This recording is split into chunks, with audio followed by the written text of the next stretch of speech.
ये कहानी है एक चिड़िया की। एक चिड़िया थी, वह बहुत ऊंची उड़ान उड़ती इधर उधर चहचहाती रहती थी। कभी इस टहनी पर कभी उस टहनी पर फुदकती रहती थी।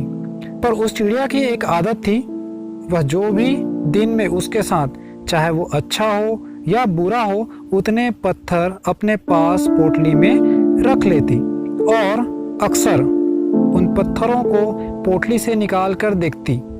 अच्छे पत्थरों को देखकर बीते दिनों में हुई अच्छी बातों को याद करके खुश होती और खराब पत्थरों को देखकर दुखी होती थी।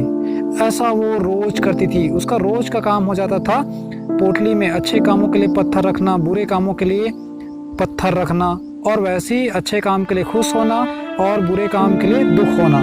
रोज पत्थर इकट्ठा करने से उसकी पोटली जो है ना, दिन प्रतिदिन भारी होते जा रही थी। थोड़े दिनों बाद ऐसा हुआ कि भरी पोटली के साथ उसको उड़ान भरने में दिक्कत होने लगी और उसको इस बात का समझ ही नहीं आ रहा था कि वो उठ क्यों नहीं पा रही है ना। ये समय बीतते गया। कुछ समय बीतने के बाद पोटली और भारी होते जा रही थी, क्योंकि वो रोज का ऐसे काम करती थी ना, तो पोटली तो भारी होना ही होना था। अब तो उसका जमीन पर चलना भी मुश्किल हो रहा था।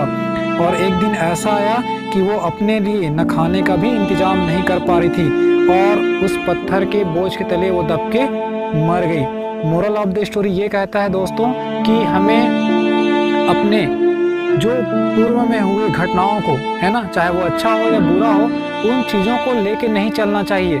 अच्छी बातें तो हमको प्रसन्नता प्रदान करेगी, लेकिन जो बुरा हुआ है वो हमको दुख तकलीफ के अलावा कुछ नहीं देने वाला।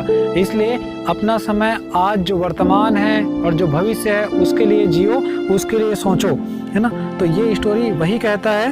अगर आपको ये स्टोरी अच्छी लगी हो तो चैनल को लाइक, सब्सक्राइब और शेयर जरूर कीजिएगा। Thank you.